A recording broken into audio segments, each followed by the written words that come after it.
Whether you're at the beginning of a new season in life or you're seeking some fresh perspective, we all have opportunity to grow deeper in faith and purpose with the Rise and Form flagship course. Imagine living a life aligned with God's vision for you, where each day is filled with intention, clarity, and alignment with the Holy Spirit. Sounds incredible, right? But the challenge is, too many of us are stuck in the survival mode cycles of busyness and distraction, missing the deeper connection with God's plan for our lives. But what you can do is take a leap of faith to commit to a path of rising up and forming our hearts and minds. That's why we're excited to invite you to join us for the Rise and Form flagship course, a formative course designed for anyone looking to shake up their stuck patterns and learn what psychology and spiritual formation principles are available to help you to grow, change, and develop a walk that is who you really are, an image bearer of God. This course blends practical tools with biblical wisdom to help you align your life with God's purpose. With engaging videos and interactive work, you'll learn how to set God-centered goals, develop Christ-like habits, and overcome challenges with faith. The best part is, you can dive into this at your own pace and be a part of a community seeking growth and transformation, all for only $29. Get to riseinform.com and sign up to get early access today. We'll see you there.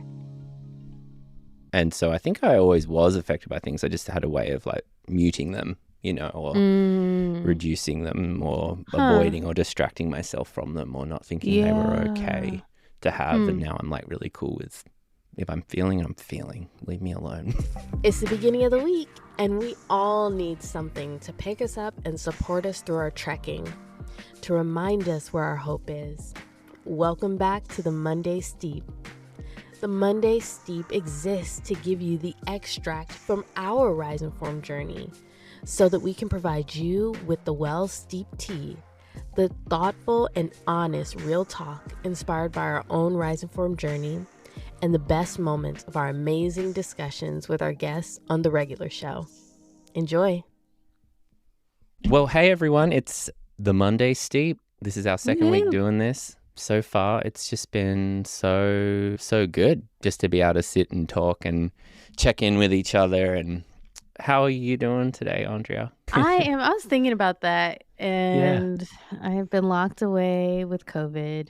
And I was just thinking, like, I am tired of being locked away. Like, I've been locked in my office just doing virtual sessions. I've been locked away in a room when I get home, for the most part, Family needs me, so they're still like, oh, can you do my hair? Can you warm up that food? I'm like, okay, guys.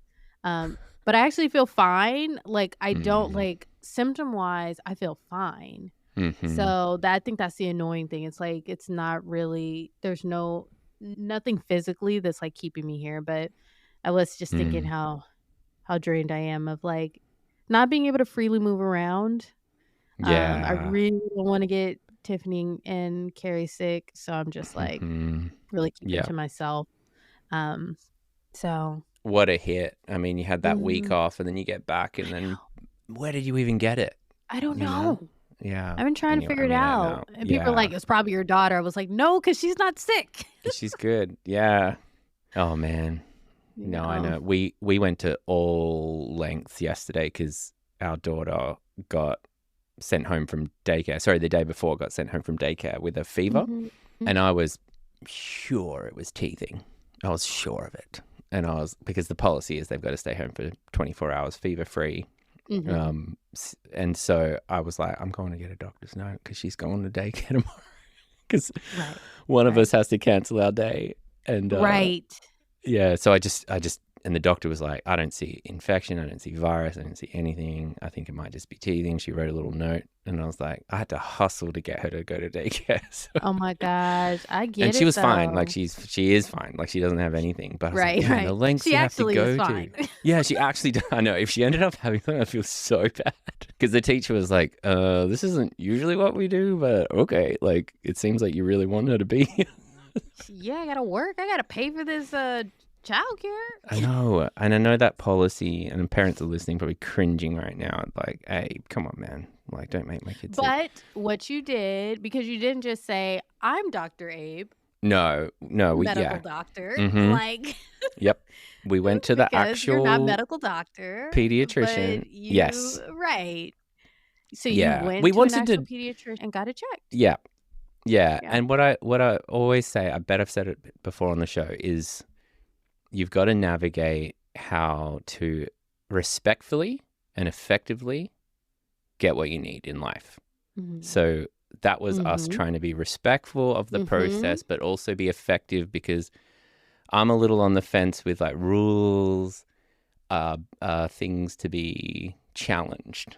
And so that makes I'm not life a interesting. massive rule follower. I like to look at them and think about, okay, is this Suggestions. Yeah. And again, keyword respect, respecting the daycare's process, and at the same time, like, hey, if your kid is literally just having a spike because they had a sore tooth, Right. and you're paying all this It's money, not contagious. come on. Right. Yeah.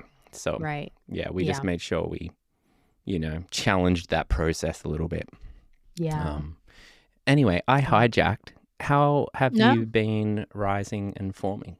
You want I to share? was, I was thinking about that too. So something I've been doing lately is reading through the Psalms and just trying to kind of like, Nina, and we'll probably talk about this, but Nina talked about like, if you want me to come back and we just go through the Psalms one day, I'm like, yeah, I would love that. Even just like, just chatting with her about the Psalms, having Yeah. conversations about the Psalms. Um, because I know all the Psalms aren't written by David or for David, but um it's been really interesting to kind of read through those and kind of see how he understands God and views God. He has such a respect and like a dependency on God that even in the midst of trials and hardships and all that, and you can hear it, and he's also not like, "Oh, like everything's all good because I know God." Like he's not like that either, but you can just see the shift that happens like in his writings. Um Yeah. with that mindset of like, but I know who God is. All this stuff can be spinning around, but I know who God is. And I feel like that's really been I've just been really reflecting on that, like, that mindset of who God is and how that can help me to form, Wow. to shift myself around that the unchangeable God, the unmovable God, that despite everything chaotic wise going around, he's still the same. Um and I think one other thing to that is I noticed that he would talk about the attributes of God, in the Psalms, in one of his Psalms, and then he would pray directly from that. And that really has helped me lately, I think, like for my prayer life. And I've really been like exploring a lot about like prayer and like what are we really doing? Like God's going to do whatever he wants anyways, right? Like if he is all powerful, like why are we praying? Like he can just do it. Like why does he need us? And really wrestling with that. But I feel like recently with reading the Psalms, I've seen an example of, prayer being us one just like demonstrating to God that we know who he is. Like we know what he does and we just put words to that's what prayer is showing our faith in him. It's not making him do things, but we're joining him in things and we're telling him who he is. And so in the Psalms he'll talk about God and then he'll say basically like, he'll talk about how God is the justifier or vindicator, and then he'll say, so vindicate and justify, and he'll turn that into a prayer. And that's actually Wow. helped me in my prayers where I feel like, okay, I really want to pray from who God is, because it kind of has built my confidence in, well, I know this is going to happen because not things will happen, but I know this is who God is. And so he's going to respond in this way, Yeah. so Yeah. Wow. Good. I don't Yeah. know. Yeah. Yeah. Like reaching into his heart, like, his character, and then praying from that.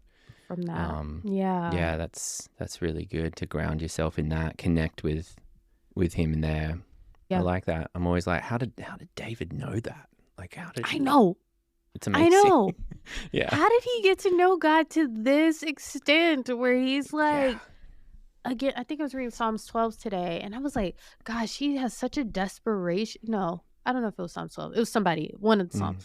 But he just has such a desperation for God in there. Just like, if it's not you, who else would it be? Because you are my refuge. You are my stronghold. You are my rock. You are my foundation.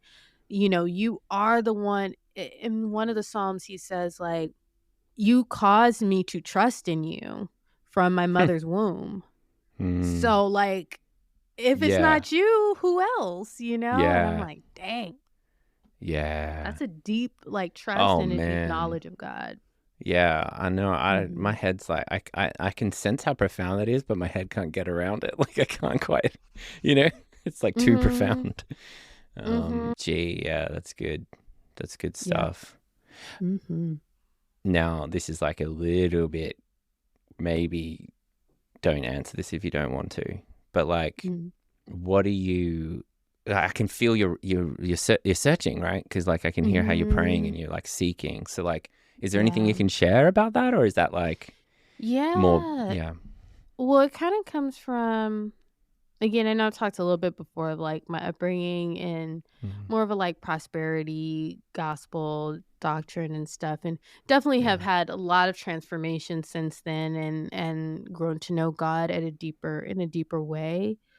But I think in terms of prayer, it felt very formulaic and felt like, you know, like, I don't know, it just felt like you got to say the right thing, or like, you know, if you pray for it, you will get it. And that's also not true either. Like, God's not going to say yes to everything we want, because yes is not always the right answer for everything. Or he's not going to say yes the way that we want him to say yes. So I've been searching, because otherwise I think I have gotten to this place where I understand that, and it kind of made me stop praying as much, because I'm like, But I'm like, but prayer is also the way I connect with God and talk to God and relate with him. And so I want that back. And so just trying to, I think, just really been searching to having real relationship. I don't want pretend. I don't want like legalistic, which is where I have been, you know, in the past. I want real. I want to feel like, you know, I'm envious of, you know, David, for example, that has this like it feels like he is speaking to a real person. And at times in my prayers, it doesn't feel like I'm speaking to a real person.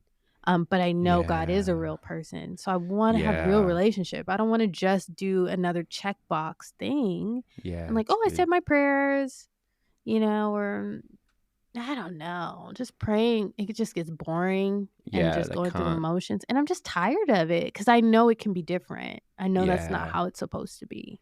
So I see that.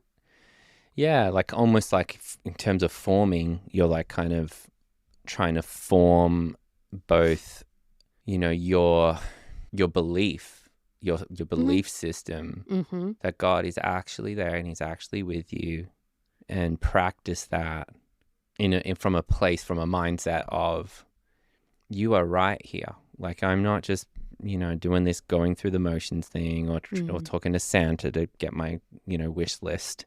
But you are my father. And I love that, like, often in the Bible, because I think the most amount of times that God's referred to in prayer is a father.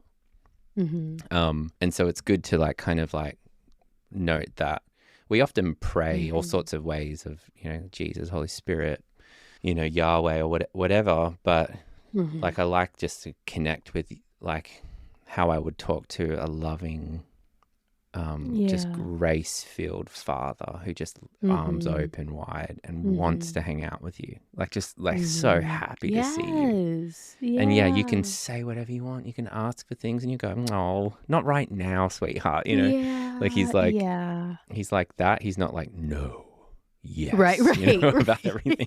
No, he's relational. Luke. Oh, yes. Oh, he died actually. James L. Jones, just last week. Yeah. Oh, really? That's right. Yeah, the voice of Darth Vader. Yeah. That guy, Luke. He died. James Earl Jones. Yeah, I didn't know he he died. passed. When did he die? James Earl Jones. Maybe like 4 or 5 days ago, 6 or 7 days ago. Oh, I something did like not that. know that. I Yeah. literally. I'm sorry, Aundrea. Oh, we're pivoting. Mufasa. That's Mufasa. That's right. That's Mufasa. Yeah. Yeah. But yeah. What an gosh, incredible I was literally voice. Yes. Mm. Mm-hmm. Yeah. I was literally maybe a month ago talking to Carrie about him and like, wow, he's been around a long time. Like, Yeah. you know, he's been an adult forever. Like, Yeah, I you know. know, Seriously, and just since like we he's were kicking. kids, he was that He was voice. always an Yeah. adult. Wow. Yeah. Yeah. Right. Like yeah. Lion King. Gosh. Like we were just kids. So Yeah. oh, that is sad. That's sad to hear. Yeah. That's sad to Oh, hear. gosh, I should have Yeah. like warned you that was coming but yeah, Oh no, it's I was it's saying it fine. very casually, like it was common. He died. He died. Oh He does. no, gee. Yeah, and yeah, very much a voice of our generation, right? Like a very familiar voice. But yeah, I think back to the prayer part. Like I think that's good. Hey, how we have to constantly wrestle with or practice or undo, like just remembering who he is. And I liked Steve Cuss's real talk about this because he was like, yeah, and he's invisible. So that's hard. Like it's okay that it's a wrestle to do that.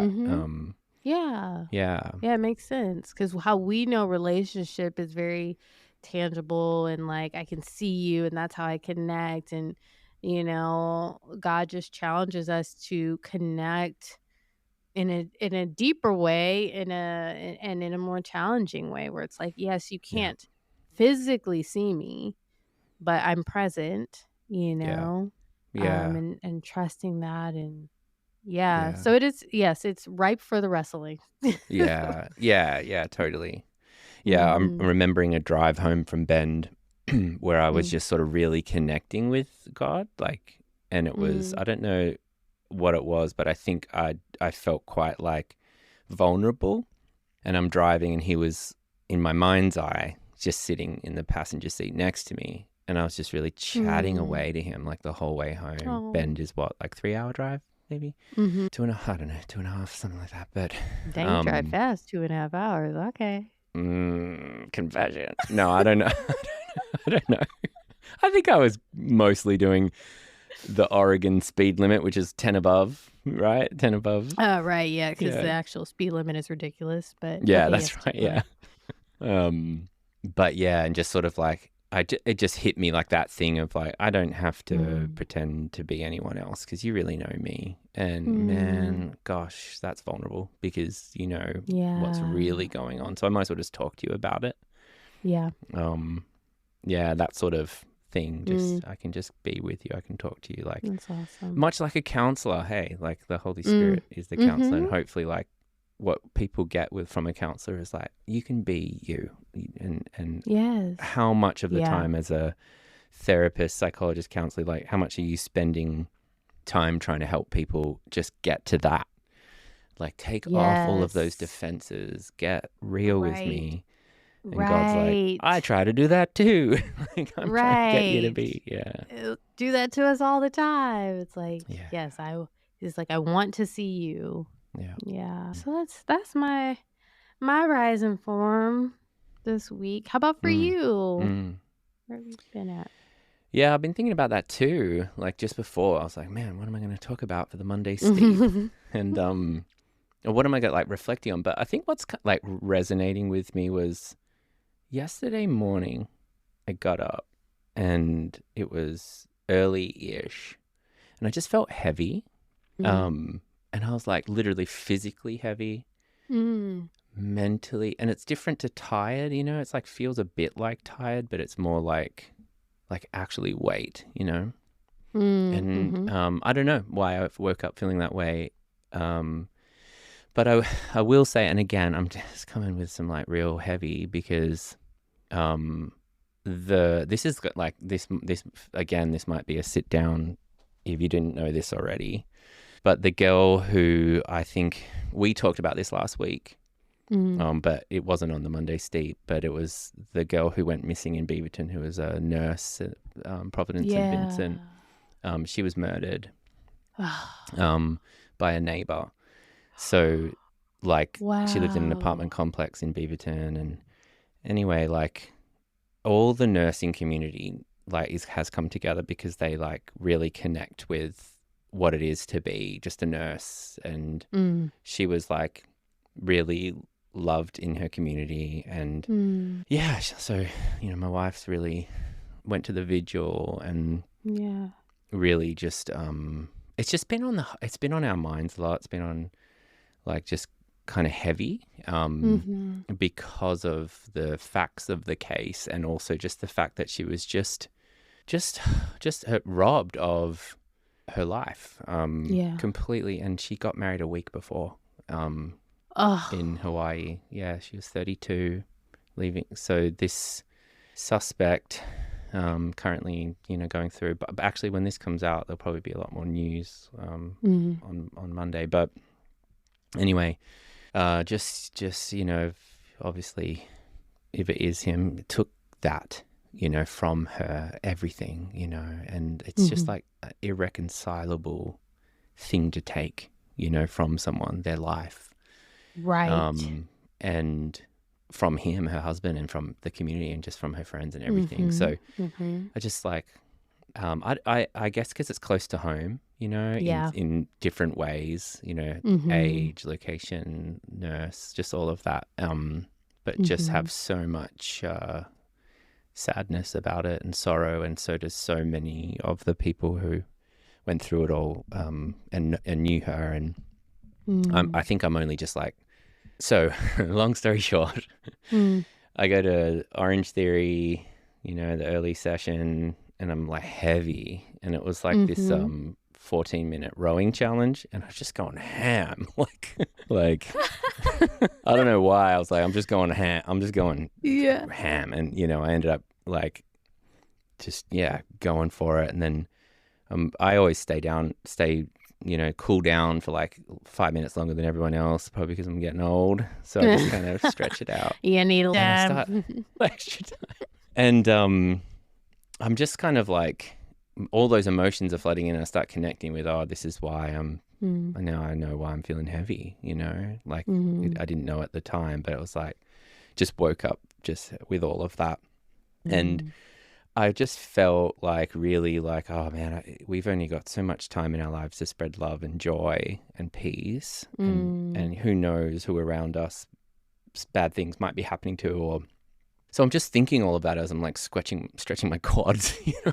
And I just said to the fitness trainer, I just said like, thanks so much for your smile this morning. Like you just cheered me up. Like it was just really nice to be in this atmosphere with someone just with a smile on their face. And as I walked out, I said it to the two people at the front desk, and they probably thought like, what's gone into him? But as soon as what's wrong? Because I don't usually talk too much at that time. But as soon as I got in the car, I burst into tears. And I was like, man, like, I don't know. Is it the exercise? Is it like, why are my emotions coming up right now? But what I was glad about in all of that was I got to feel those feelings. Even though it was hard, and it did help me like just process a little more through everything that had happened, and just kind of come again to the forming part, like, what do we do with that, you know? And it just always comes back to like, be a light, like, is all you can do, you know. We can't take away pain. We can't change everything that happens in this world, but all you can do is be a light, and hopefully just be a source of that to people, you know, instead of being a part of the problem kind of thing. So it wasn't really like, I wasn't trying to form or try to like do anything. It's just sort of like, I think what came out in that moment, still feel even just now talking about like really sad, like, you know, that it's all happening and it's so fresh and all of that. And I'm not going to lie, it's weird for me to feel this like connected to something that didn't happen in my life. Like it's someone, but I don't know why that's weird for me. Maybe just because, yeah, if it didn't happen directly to me, I don't usually relate so much with things, but maybe I'm changing. Yeah, for some Yeah. reason. And I always think like, okay, why is God allowing this? And that's, Yeah. from my theology of trying to understand God, but Yep. why is God allowing me to feel this? Yeah. Like what's Yeah. his intention in that? Because this is not my norm, Yep. and there Yep. I don't know, Yeah. but I wonder if there's a purpose behind it that you'll know now or later. Yeah. Maybe never. Yeah. I don't know. Totally. Yeah, that's true. Yeah, and maybe just also just on my rising and forming kind of journey, I think I've just probably, as I said it just a second ago, I think I connected with it, which is like therapy. Which is, I think it's partially I am more in touch with my emotions than before, and and so I think I always was affected by things. I just had a way of like muting them, or reducing them, or avoiding or distracting myself from them, or not thinking they were okay to have. And now I'm like really cool with, if I'm feeling, I'm feeling. Leave me alone. So, Yeah. Let me feel. yeah. What do you think? So, okay, so I'm hearing two things. One is this formation in your emotions, like your emotional life. Yep. And that also prompting this kind of change in how you were relating to others, like because you were able to feel and emote, like you start to feel like, look, I need to like smile at these people and say like thank you, like almost brought this like gratitude in a It did. way, Mm-hmm. as a result of that kind of shifting and this like new realization that's kind of coming to you, this new awareness that's coming to you. You allowed Yeah. it to kind of let that kind of shift and change you. Yes. Yep. What do you think? Are there any things in particular, like, kind of like that preceded this that like has started like you say, maybe you weren't usually like this, but like Mm-hmm. Yeah. you are now. Like, I don't know. Is there anything in particular you think it's making Yeah. you to that? That's a good question. I mean, I think it's a lot of little like life processes. Part of it, I think, is just growing up a little. Yeah. Like Yeah. just maturing. Like, and I think part of that for a privileged white man is realizing not everything's about me. Like that was probably a lot of men in their 20s in general, egocentric. I don't know about women. I'm not going to speak for women, but I think for men, It's all about yeah. just that. And, man, like, this is a real side note, but I don't know if you saw Pharrell at the Louis Vuitton. Pharrell Williams is like the spokesperson, I think, for Louis Vuitton. He's in partnership with them. That. Someone's protesting at this like kind of sit down event really loud, and he just says, God bless you, God bless you. He just says it over and over. He's like, I hear you. And then he goes, you know what? He's on the mic. He's like, you know what? You're right. What you're I agree with you. And then like she just keeps like running her mouth, It's like, come on. They finally like usher her out, and he's like, look, I am in conversation about these things. Now the protester didn't know that if she just listened to me or sat down with me, we would have actually been able to like confirm that we were aligned. Why I thought of him in that moment was like, that's a mature man, that's a guy who can handle himself, and he didn't have to like, hey, this is my show, or this protest is bad. He just spread love in that moment, even though it was kind of tense, and and then he actually used it as a teaching moment for like the community that was there. So I was like, Pharrell, man. Pharrell. Yeah, incredible. So I don't know. So I think that moment and my moment, what has helped me, the word that came to mind was dignity.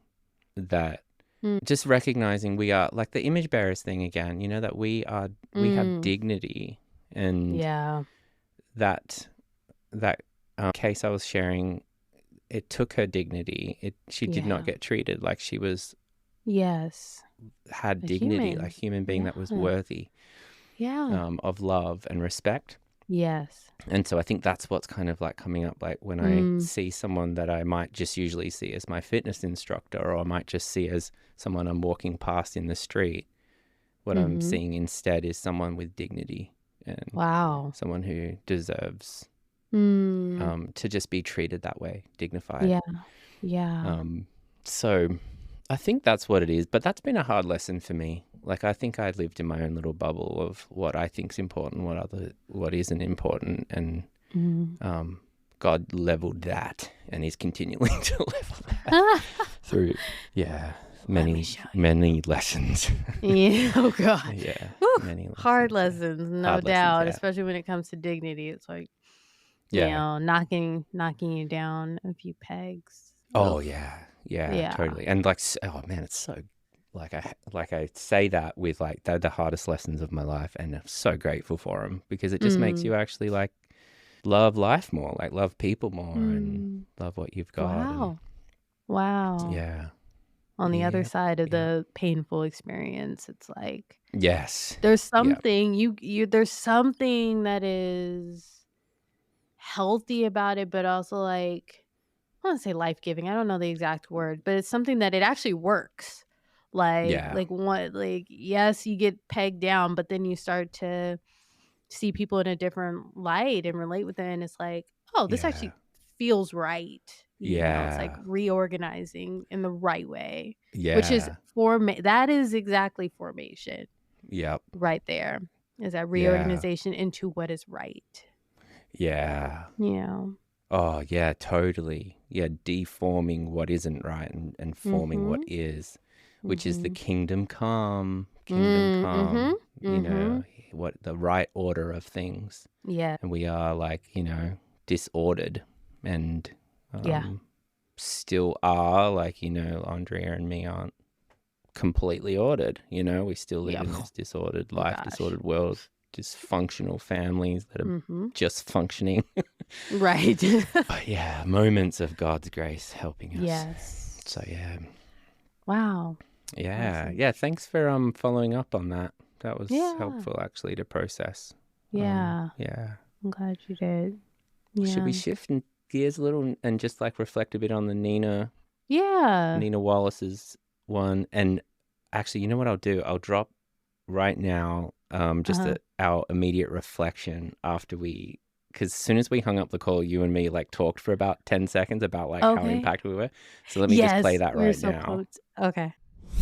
All right. What do we even do with that? That was so good. Oh my God. I feel like I went on a nice run.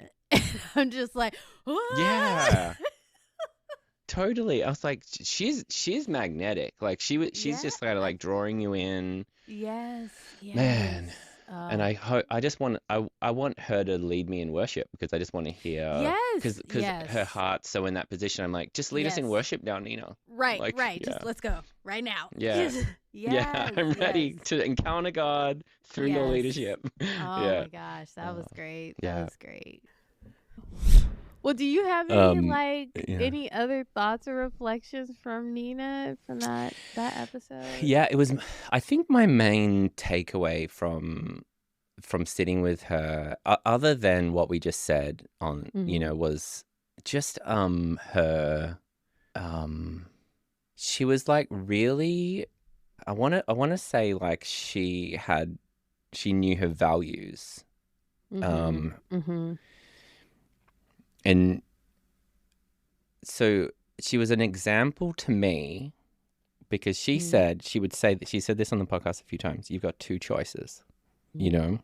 She said that maybe 2 or 3 times. You've got 2 choices. You can do this or you can't, you know.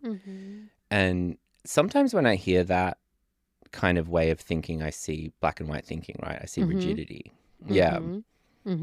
But she was flexible in so many other ways too, right? She was very like able to move between things, you know. She had a lot of like kind of heart and cognitive flexibility too.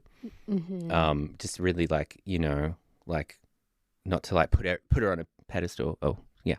But like she seemed to like sort of exude like health, you know, just like a healthy human being, you know. And so I just found that contrast really good, because it's someone who's a creative who also lives with order, speaking of disorder and order, who has a sense of that there is right and wrong.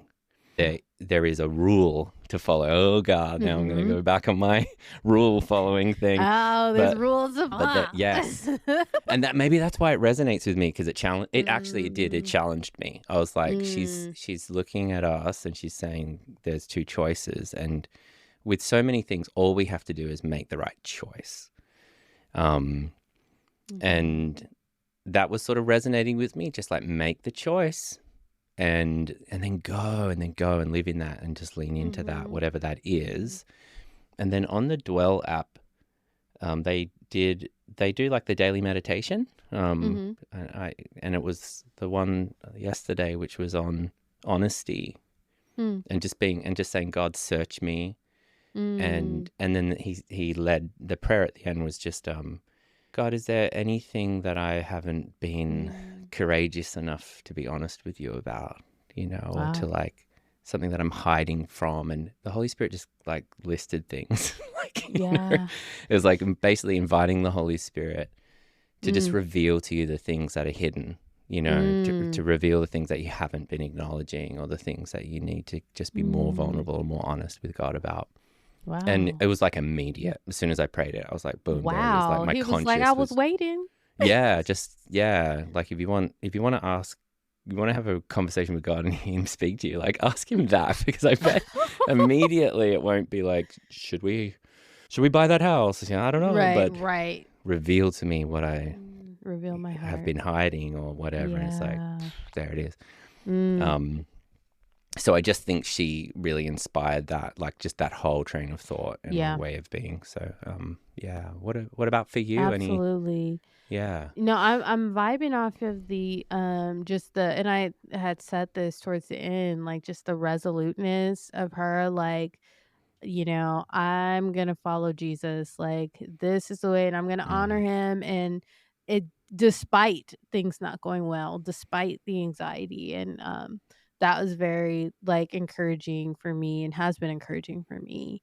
And I think that echoes the heart of David, like I talked about earlier. It echoes that heart of like knowing who you're following, like, and we talked about this too, knowing your values and knowing who you're following. Like you have to know that and then proceed forward on that, like choose. So it gets back to like, you have choices and choose and then commit, to that. And I think that is the essence. I mean, with her, we were talking about faithfulness. That's the essence of faithfulness, is like you make a choice and you commit to it, That's and good. that's and that's what she was modeling, and that's what we're called to do. That's who God is with us, even when things are hard.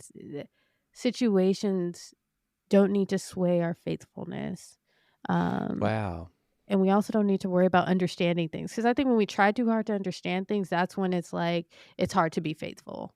But there's some things that we're just not going to understand too. So yeah, that's really good.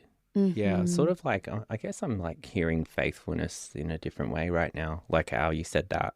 Really like that the essence of faithfulness is choice. Like and to be resolute in that.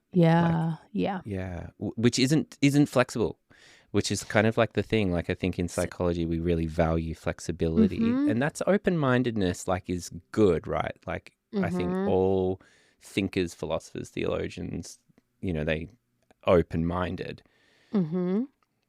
but they are in some things resolute, like you were saying. And it makes me think, and this isn't fully processed, so we'll see where this goes. But Carrie was listening to some video on YouTube, and they were talking about, I think it's Piaget. It's a Piaget that had the cognitive like stages. Stages. So it was Piaget's stages, and they were talking about how like, if you ask a child if stealing is bad, they're going to say, yes, stealing is bad. If you ask a high schooler, they're going to say, and you tell them like, oh, we have this, and they're going to say, well, and I was thinking Yeah. about that, and they're trying to demonstrate like there's there's a flexibility in the mind that's occurring. There's a maturity Mm. that's happening.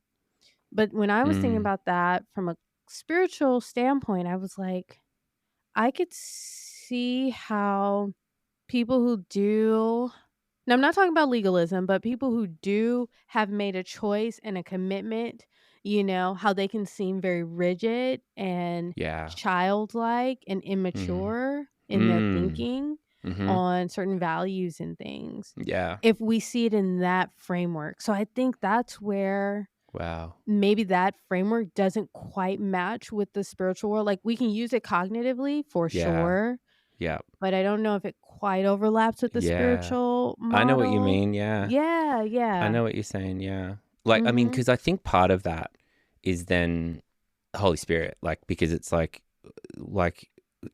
truth without kindness is mean, Mhm. and Mhm. kindness without truth is lying. Mm. So Mhm. like if you know something and you're resolute in it, you have to be Mhm. kind, and that's the Holy Spirit, Mhm. right? That's the mercy, and Mhm. that's Pharrell. That's what Pharrell did. you know? Mhm. And that's Pharrell. Holy Spirit and Pharrell. Right. But yeah, like it's like yeah, it's a lot, because I bet think about Jesus, like he would give time to Mhm. anyone, and he was as patient as he could be, Mhm. patient, and then when it wasn't time to be patient, Mm. the Pharisees were mocking him or whatever, then you don't have to be. It's not time to be in Mhm. that moment. Mhm. But yeah, I was also thinking about Kohlberg's. So like Piaget did the, concrete operational or what, those, I Mhm. forget them all now. I should know them. Mhm. It's fine. Formal We all forget. operational. Yeah. Right. And it is good to know those, because it does, especially with raising a kid, you can With see where they're kids. at. Yeah. But Kohlberg's moral reasoning is another one which goes through like the 7 stages, I think, of moral reasoning, Yes. and Uh-huh. the ultimate being human life. Mhm. And I think that's funny, because we're going full circle back to dignity, because it's like, what do you see the most important thing in this conversation, whether you're right, I'm wrong, whatever it is that we're humans, and you Mhm. and so that's most important right now. That's the moral Yes. thing. I don't need to be That's right. good. That's good. So I think, again, like I love how psychology is like kind of like, got something to say about this Yes. stuff like that we're talking about. And Well, I think it yeah. kind of reconciles kind of what feels in some ways like a contradiction between these two worlds of the cognitive and the spiritual. Yeah.